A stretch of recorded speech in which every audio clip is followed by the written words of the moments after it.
बिस्मिल्लाहिर्रहमानिर्रहीम। अस्सलाम वालेकुम व्यूअर्स, मैं हूं एडवोकेट एहसन कुरैशी। आज हम डिस्कस करेंगे पार्लिमानी कमेटी ने जस्टिस यहिया अफरीदी साहब को चीफ जस्टिस ऑफ पाकिस्तान नामजद कर दिया।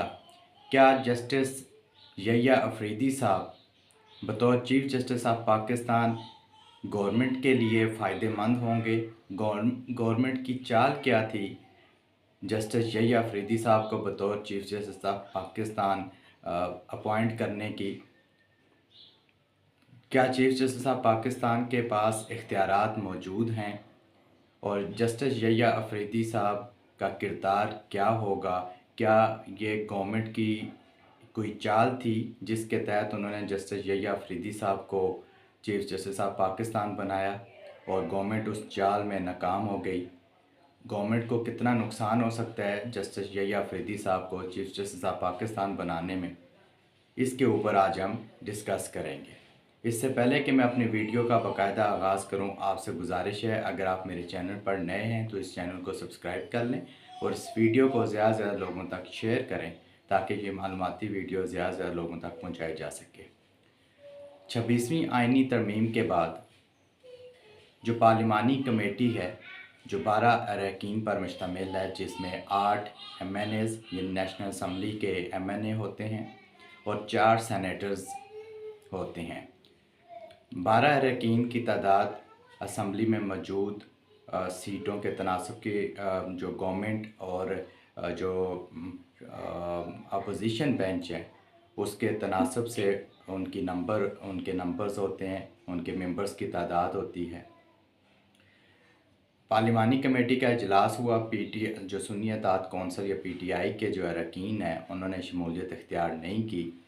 ताम 3 नाम ministry of law and justice ने पार्लिमानी कमेटी को भेजे थे, जस्टिस मंसूर अली शाह साहब, जस्टिस मनीब और यहिया अफरीदी।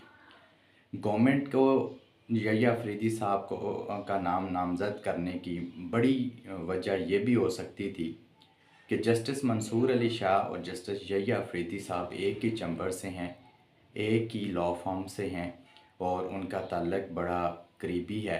तो शायद उनकी गवर्नमेंट की ये चाल थी कि 26वीं आइनी तरमीम के मुताबिक जब वो जस्टिस यहिया अफरीदी साहब को नामज़द करेंगे तो जस्टिस यहिया अफरीदी साहब इनकार कर देंगे बतौर चीफ जस्टिस ऑफ पाकिस्तान बनने से।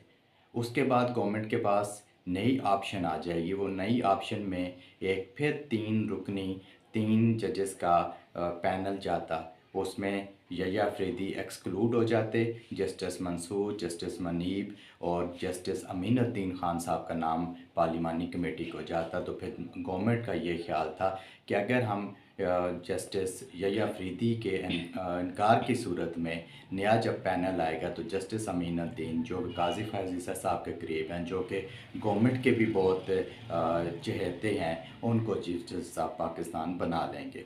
अब इस सूरत हाल में अगर यहिया अफरीदी साहब अगर इनकार कर देते हैं बतौर चीफ जस्टिस ऑफ पाकिस्तान बनने से तो फिर तो गवर्नमेंट उस चाल में कामयाब हो जाएगी।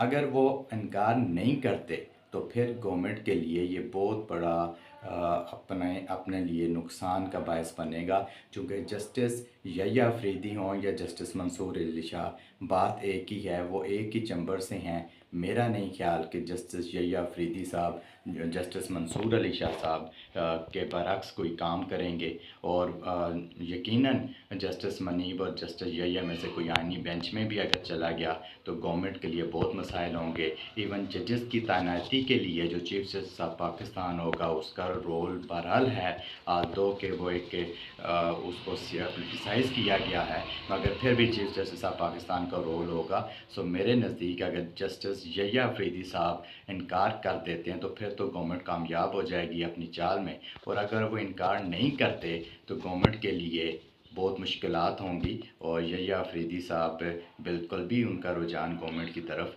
नहीं होगा। जो हम उनका माजी देखते हैं, जो उनके हम फैसला जात देखते हैं, वो कभी भी गवर्नमेंट की तरफ उनका रुझान नहीं होगा। वो एक मेरिट पर करेंगे और गवर्नमेंट इस चीज़ को कभी नहीं मानेगी। Thank you.